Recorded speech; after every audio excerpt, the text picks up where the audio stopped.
வணக்கம். Next gen channel அன்பர்களே, வாழ்க வளமுடன். சர்வம் சக்திமயம்.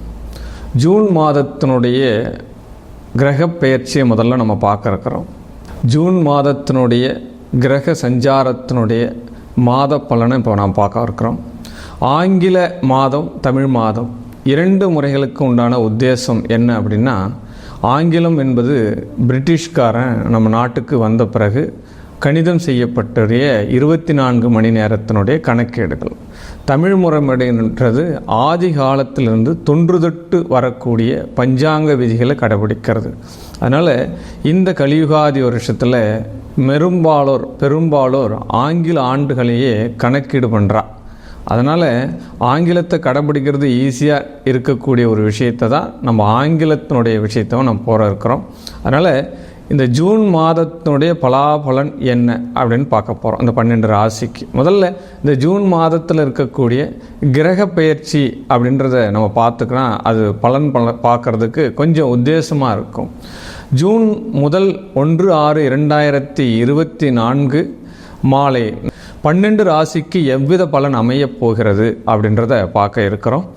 அதற்கடுத்து 12/6/2024 புதன்கிழமை மாலை 6 மணிக்கு சுக்கிர பகவான் ரிஷபத்திலிருந்து மிதுனத்துக்கு பயிற்சி ஆகிறார். அதனால் சுபபோகவாதியான சுக்கிரன் மிதுன ராசிக்கு வரும் காலம் 12 ராசிக்கு எவ்வித பலன்களை கொடுக்க போகுது அப்படின்றதையும் நம்ம பார்க்க இருக்கிறோம். 15/6/2024 சுக்கிரனும் பகவானும் சூரிய பகவானும் இரண்டுமே சேர்ந்து 12 மணி முதல் 12:30க்குள் நடுநிசையில் மிதுனத்திற்கு பயிற்சி ஆகிறா. அதனால் இந்த கிரக சஞ்சாரங்கள் இந்த மாதத்தில் புதன் பகவான் 3 பாவங்களில் சஞ்சரிக்கிறதுனால எந்தெந்த ராசிக்கு எவ்வித யோக பலன்கள் கிட்டும் அப்படின்றத தான் நாம் இப்போ பார்க்க இருக்கிறோம். 29/6 இந்த மாதத்தினுடைய கடைசியில் 29/6/2024 பகல் 12:24 மணிக்கு புதன் பகவான் மிதுனத்திலிருந்து கடக ராசிக்கு பயிற்சி ஆகிறார். அதனால் இந்த கிரக சஞ்சாரங்கள் இந்த மாதத்திற்கு 12 ராசிக்கு எப்பேற்பட்ட பலன்களை கொடுக்க போகிறது, எந்த மாதிரியான பலன்களை கொடுக்க போகிறது, என்ன யோகம் தரப்போகிறது, எந்த பாதகத்திலிருந்து நாம் விடுவிப்பதற்கு நம்மளை பாதுகாத்துக்கணும் அப்படின்றத தான் நாம் இந்த பலாபலனில் பார்க்க இருக்கிறோம். வாங்க 12 ராசிக்கு உண்டான பலன்களை நம்ம பார்க்கலாம். சிம்மராசி நேயர்களே, உங்களுக்கு இந்த ஜூன் மாதத்தினுடைய முதல் பகுதியிலே உங்களுடைய செவ்வாய் பகவான், அதாவது பாக்கியாதிபதி, உங்களுடைய பாக்கியாதிபதி பலம் பெறுகிறார். மிகப்பெரிய ஒரு யோகத்தை கொடுக்கிறார். எப்பயுமே திரிகோணஸ்தானம் அதிர்ஷ்டம் அப்படின்னு பேர், கேந்திரஸ்தானம் முயற்சின்னு பேர். ஆமாம், 1-5-9 பிறக்கும் போதே கிரகங்கள் இருந்தது அப்படின்னா அவனுடைய முன்னோர்கள் அவனுக்கு அற்புதமான பலனை சம்பாதிச்சு வச்சுட்டு போயிருப்பாங்க. அந்த பலனை கொண்டு அவன் பெருக்கிக் கொள்ள வேண்டும் இந்த வாழ்க்கையில் அப்படின்னு சொல்லப்படுது. கேந்திர பாவகத்தில் கிரக சஞ்சாரத்தில் ஜனன ஜாதகத்தில் கேந்திரத்தில் கிரகங்கள் இருக்குது அப்படின்னா அவனுடைய சுய முயற்சியால், அந்த ஜாதகனுடைய சுய முயற்சியால் தன்னுடைய வாழ்நாளிலே அத்தனை விஷயங்களையும் பூமி வண்டி வாகன யோகங்களை சம்பாதிப்பான் அப்படின்னு சொல்லப்படுது. அதனால் இந்த சிம்ம ராசிக்கு 9ஆம் இடத்தில் செவ்வாய் ஆட்சி பெறுவது யோகம். என்ன சார், 9ல் செவ்வாய் இருந்தால் என்ன சார்? செவ்வாய் ஒரு சேனாதிபதி கிரகமாச்சே, ஒரு படைத்தலைவனாச்சே, வேகமான கிரகமாச்சு. அப்போ 9ல் வரும் காலங்கள் அப்போ பாசிட்டிவ் ஆர் மைனஸ் இருக்கத்தான் செய்யும். உங்களுடைய பூர்வீக சொத்தில் இருக்கக்கூடிய பிரச்சனைகள் தீரும். சார், ரொம்ப நாளாக என் பங்காளி பிரச்சனை இருக்குது, என் சொத்து பிரச்சனை இருக்குது, எங்கள் அப்பாவுடைய தம்பி அந்த சொத்தை விடவே மாட்டேங்கிறாரு, எங்கள் சித்தப்பா பிரச்சனை பண்ணுறாரு, பெரியப்பா பிரச்சனை பண்ணுறாரு, ஒரு 2 அடி பிரச்சனை. இந்த மாதத்தில் அதற்கு உண்டான காரியங்கள் நடக்கும். சரி வர்றதுக்கு உண்டான சமாதான பேச்சு நடக்கும். வேணாம்பா, வம்பு வழக்கம் நம்ம பேசி தீர்த்தலாம் அப்படின்ற ஒரு விஷயம் வரும். சிம்மராசி நேயர்களுக்கு இந்த மாதம், ஜூன் மாதம், வம்பு வழக்கு கோர்ட்டு கேஸினுடைய விஷயங்களில் சௌகரியமான முடிவு கிடைக்கும், ஒரு ஆதாயமான முடிவு கிடைக்கும் அப்படின்னு சொல்லலாம். உங்களுக்கு சாதகமான முடிவு கிடைக்கும். இந்த 3 விஷயத்தை இப்படியே கூட சொல்லிடலாம். சிம்மராசி நேயர்களுக்கு ஆல்ரெடி 2ஆம் இடத்துல கேது சஞ்சாரம் பண்ணுறா. உங்களுடைய 10ஆம் இடம் சொல்லக்கூடிய கர்மஸ்தானத்தில் மாதத்தினுடைய முதல் பாவகத்தில் 1லிருந்து 15 தேதி வரை புதன் பகவான், சூரிய பகவான், சுக்கிர பகவான் இதெல்லாம் இருக்கிறது. உங்களுடைய கூடுதல் வேலை பளுவு அதிகமாகும். வேலை பளு அதிகமானாதான் வருமானம் வரும். முதல்ல அதை தெரிஞ்சுக்கோங்க. நம்மளுக்கு வருமானம் வரும் அப்படின்னா 10ஆம் இடம் பலம் பெறணும். புதன் சூரியன் திக்பலம், 10ல் சூரியன் புதன் திக்பலம். மாதத்தினுடைய 15 தேதிக்கு பிறகால பார்த்தோம் அப்படின்னா லாபஸ்தானத்துக்கு வந்துட்டாங்க. ஒரு ராசியாதிபதி 11ஆம் இடத்துக்கு வருவது சிறப்பு. அதுவும் 10லிருந்து 11ஆம் இடத்துக்கு வர்றது கூடுதல் சிறப்பு.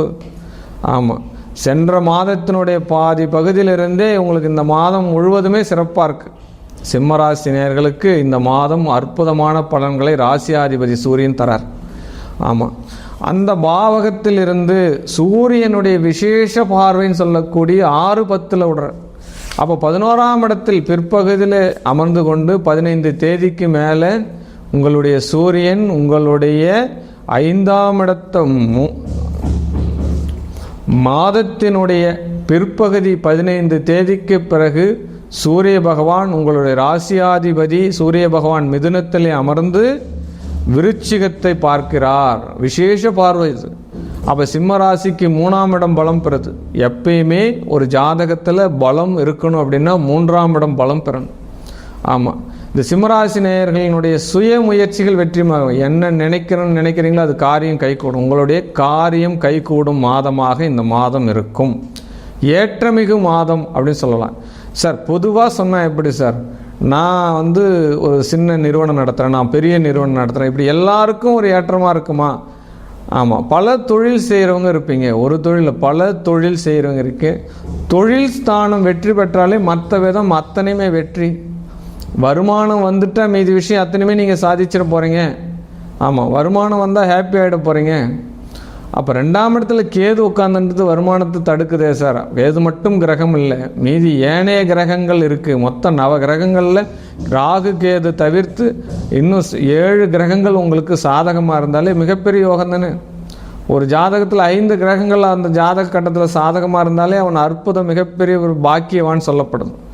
அப்போ 2ஆம் இடத்துல கேது பகவான் இருக்கும்போது பேச்சுக்களில் சற்று கவனமாக இருக்குது. அது ஆல்ரெடி மொத்தமாக இருக்க வேண்டிய விஷயம். இந்த மாதத்தினுடைய பலாபலன் சிம்ம ராசிக்கு ஏற்றமிகு விஷயமாக இருக்கிறது. கல்வியில் ஏற்றம், வண்டி வாகனத்தில் ஏற்றம். கூடுதல் சிறப்பு என்ன அப்படின்னா உங்களுடைய ராசிக்கு 7ஆம் இடத்துல சனி பகவான். இந்த காலகட்டம் இந்த சனி பகவான் 7ஆம் இடத்துல சஞ்சரிக்கும் பொழுது நண்பர்கள் சற்று கடன் தொல்லையில் அவதிப்படுவார்கள் அப்படின்னு சொல்லலாம். மனைவி உங்களுடைய காரியத்திற்கு உறுதுணையாக நிற்பாள் அப்படின்னு சொல்லலாம். சார் என்ன சார் 7ஆம் இடத்துல சனி சஞ்சரிக்கிறது, மனைவி எப்படி சார் என் காரியத்துக்கு ஒத்துழைப்பாங்க? உங்களுடைய கஷ்டத்தை புரிஞ்சுக்குவாங்க. தன்னுடைய கணவன் எவ்வளோ கஷ்டப்படுறா, தன்னுடைய உயர்வுக்கு இந்த குடும்பத்துக்கு எவ்வளோ உழைக்கிறான் அப்படின்னு நினச்சிண்டு மனதார கஷ்டப்படக்கூடிய காலம் 7ஆம் இடத்துல சனி வர காலம். தன்னால் என்ன முடியும், தன்னுடைய உதவி கணவருக்கு என்ன அப்படின்னு புரிஞ்சுட்டு உங்களுடைய மனைவி உங்களை புரிந்து கொண்டு செயல்படும் மாதமாக இந்த மாதம் இருக்கும் அப்படின்னு சொல்லப்படலாம். சிம்ம ராசிக்கு சுக்கிர பகவான் 11ஆம் இடத்துல வர்றதுனால உங்களுடைய 3ஆம் இடம் பலம் பெறதுனால திருமண யோகங்கள் கைகூடும். சிம்ம ராசிக்கு 2வது கல்யாணத்துக்கு ரெடியாக இருக்கிறவங்களுக்கு கண்டிப்பாக திருமணம் நடக்கும். ஆமாம், முதல் மனைவி டைவர்ஸ் ஆகிடுச்சு சார். முதல் மனைவி எனக்கு விவாகரத்து, எனக்கு முதல் மனைவியால் யோகம் இல்லை, அவங்க எனக்கு டைவர்ஸ் கொடுக்குற ரொம்ப காலம் ஈர்த்தடிச்சு இருக்காங்கன்னா டைவர்ஸ் கொடுக்கறதுக்கு உண்டான பேச்சு வழக்கு நடக்கும். 2வது திருமணம் கைகூடும் அப்படின்ற கான்சன்ட்ரேஷன். எப்பவுமே 11ஆம் இடம் பலம் பெற்றால் 2வது திருமணம்.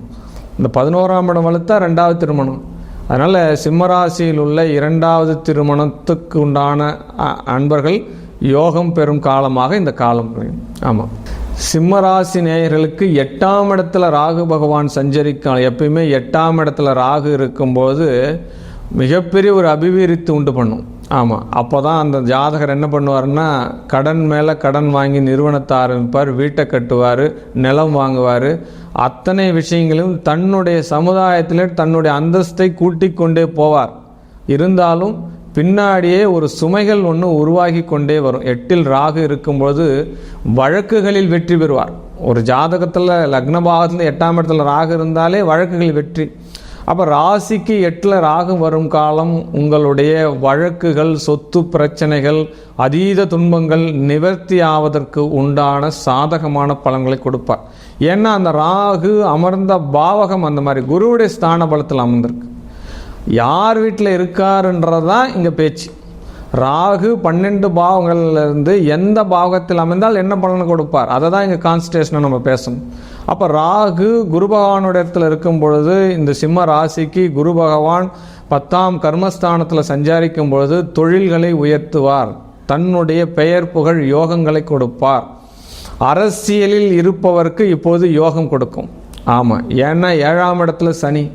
பொது ஜனவாதிகளுக்கு, அரசியல்வாதிகள் நற்பெயரும் புகழோடு செல்வாக்கோடு இருக்கக்கூடிய காலம் இந்த சிம்மராசிக்குண்டான காலம். தாராளமாக அரசியல் இருக்கக்கூடிய சிம்மராசினியர்கள் பெயர் புகழ் அடையக்கூடிய மாதம். உங்களுக்கு ஆதாயமான பலாபலன்கள் கிடைக்கும் அப்படின்றத இந்த மாதத்தினுடைய உங்களுடைய பலன். இந்த சிம்மராசினியர்கள் தன்னுடைய ராசிக்கு உள்ள கிரக சஞ்சாரங்களை தீர்த்துண்டு நல்ல விஷயத்துக்கு போகணும் அப்படின்னா தன்னுடைய மனைவினுடைய தங்கைக்கு வளையல் வாங்கி கொடுங்க. அதை மச்சினிச்சின்னு சொல்லுவாங்க. எப்பயுமே தன்னுடைய மனைவி வழி உறவுகளுக்கு நீங்கள் ஒரு உபகாரம் பண்ணுறீங்க, நல்லது பண்ணுறீங்கன்னா உங்கள் மனைவி சந்தோஷப்படுவாள். அப்போ மனைவி சந்தோஷப்பட்டால் தான் நீங்கள் ஆரோக்கியமாக இருக்க முடியும். அப்போ மனைவியினுடைய உறவு முறைகளுக்கு உதவி செய்யுங்கள், அவர்களை சந்தோஷப்படுத்துங்கள், அவர்களுக்கு மரியாதை கொடுங்கள். இந்த சிம்மராசினியர்கள் சற்று கர்வம் தலைத்தவர்கள், கொஞ்சம் விட்டு கொடுக்க மாட்டீங்க, கொஞ்சம் இறங்கி போய் செயல்படுங்க, உங்களுடைய வாழ்க்கை மேன்மை அடையும் அப்படின்னு சொல்லப்படுது. சிம்மராசி நேயர்கள் வாகனம் ஓட்டக்கூடிய நபர்கள், அதாவது ஒரு ஆட்டோ ஓட்டுறாங்க ஒரு டிரைவரு, அவரும் டிரைவர் தான், பிளேட் ஓட்டுறவரும் டிரைவர் தான், பைலட்டுன்னு சொல்லக்கூடிய அவரும் டிரைவர் தான். அப்போ ஒரு டாடா ஏசி டிரைவரும் டிரைவர் தான். சிம்மராசி நேயர்கள் வாகனம் ஓட்டும் டிரைவர்களுக்கு டைமண்ட் கற்கண்டு வாங்கி கொடுங்க. உங்களுடைய 4ஆம் பாவகம் வேலை செய்யும். வீடு மனை வண்டி வாகனங்கள் சிரமம் இல்லாது உங்களுக்கு கிடைக்கும். அதில் நிறைய பிரச்சனை இருக்குது சார், ஒரு லோன் போட்டால் வண்டி லோனே அடையலை. இந்த வாழ்வில் பரிகாரமான டிரைவர்களுக்கு ஒரு உபகாரம் பண்ணுங்க. உங்களுடைய ராசிப்படி 4ஆம் பாவகமான சிம்ம ராசிக்கு 4ஆம் பாவகமான செவ்வாய் பகவான்னாலே டிரைவரை குறிக்கும். இந்த டிரைவருக்கு உதவி செஞ்சுட்டே வாங்க. உங்களுடைய வாழ்நாளில் வீடு பிரச்சனை சரியாகும், வண்டி பிரச்சனை சரியாகும். ஆமாம், இந்த பிரச்சனைக்கெல்லாம் தீர்வு சிம்மராசிக்காரர்கள் எப்பொழுதுமே ஓட்டுநர்களுக்கு மரியாதை கொடுங்கள், ஓட்டுநருக்கு உதவி செய்யுங்கள். இதை கான்சன்ட்ரேஷனாக வச்சுக்கோங்க. சிம்மராசி நேயர்கள் இந்த மாதத்தில் முதியோர் இல்லம் சென்று முதியவர்களுக்கு ஏதாவது உபகாரம் பண்ணிங்கன்னா உங்கள் இந்த மாதம் சிறப்பான மாதமாக இருக்கும். பிள்ளையார் கோயிலில் வழிபடக்கூடிய பூசாரிக்கு ஒரு உதவி செய்யலாம். அவருக்கு ஏதாவது ஒரு துண்டு வாங்கி கொடுக்கலாம், வேஷ்டி வாங்கி கொடுக்கலாம், சட்டை வாங்கி கொடுக்கலாம். மலை மேல் உள்ள எவ்வித ஆலயம் வேணாலும் இருக்கலாம். சிம்மராசி நேயர்களுக்கு ஜூன் மாதம் பலம் பெறணும் அப்படின்னு நீங்கள் நினச்சிங்கன்னா மலை மேல் உள்ள தெய்வங்களை வழிபடுங்கள். உங்களுக்கு இந்த மாதம் ஏற்றமாக இருக்கும் அப்படின்னு சொல்லலாம். சிம்மராசி நேயர்கள் தினம் தினம் இரவு தூங்கும் முன் பால் பாயாசம் சாப்பிட்டு விட்டு தூங்கினால் அன்றைய தின கிரக தோஷங்கள் இன்றைய மாதத்தில் உங்களுக்கு தீர்வுகளை தரும். வாழ்க வளமுடன். சர்வம் சக்திமயம். ஒரு மாதத்தினுடைய பலாபலன் என்பது மாத கிரகங்களாகிய சூரிய பகவான், புதன் பகவான், சுக்கிர பகவான், செவ்வாய் பகவான், இந்த கிரக சஞ்சாரங்களை வச்சுட்டு தான் கோச்சார ரீதியாக இந்த பலன்கள் சொல்கிறதுன்றது பொதுவான ஒரு விதியாக சொல்லப்படுகிறது. ஜனன ஜாதகத்தில் இந்த கிரகங்களுக்கு எந்த பாவகத்தில் உங்கள் கிரகங்கள் அமைஞ்சிருக்கு அப்படின்றத தீர்க்கமாக ஆலோசனை செஞ்ச பிறகு தான் முழு பலன் நீங்கள் எடுத்துக்கொள்ள முடியும். பொது பலன் சொல்கிறோம் அப்படின்றது ஒரு 30% பலன்கள் தான். மீதி 60-70% பலன்கள் ஜனன ஜாதகத்தில் உள்ள கிரகங்கள் எந்த நட்சத்திரத்தினுடைய அமைப்பில் இருக்குது, எந்த பாவகத்தில் இருக்குது, கோச்சார ரீதியாக சுபகிரக பார்வை இப்போது இருக்கிறதா அப்படின்றதெல்லாம் அனலைஸ் பண்ணிட்டு தான் உங்களுடைய சுய ஜாதகத்தினுடைய முடிவுக்கு நீங்கள் போகணும்.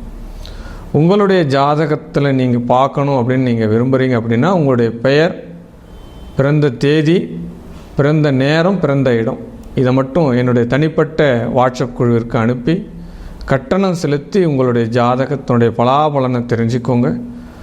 உலகம் உன்னதமாகட்டும், மக்கள் வாழ்வாங்கு அனைத்து வளம் பெற்று வாழணும், இந்த உலகம் சந்தோஷமாக இருக்கணும், மக்கள் சந்தோஷமாக இருக்கணும். நேயர்கள் அனைவருக்கும் வாழ்க வாழ்க வாழ்க வளமுடன். சர்வம் சக்தி.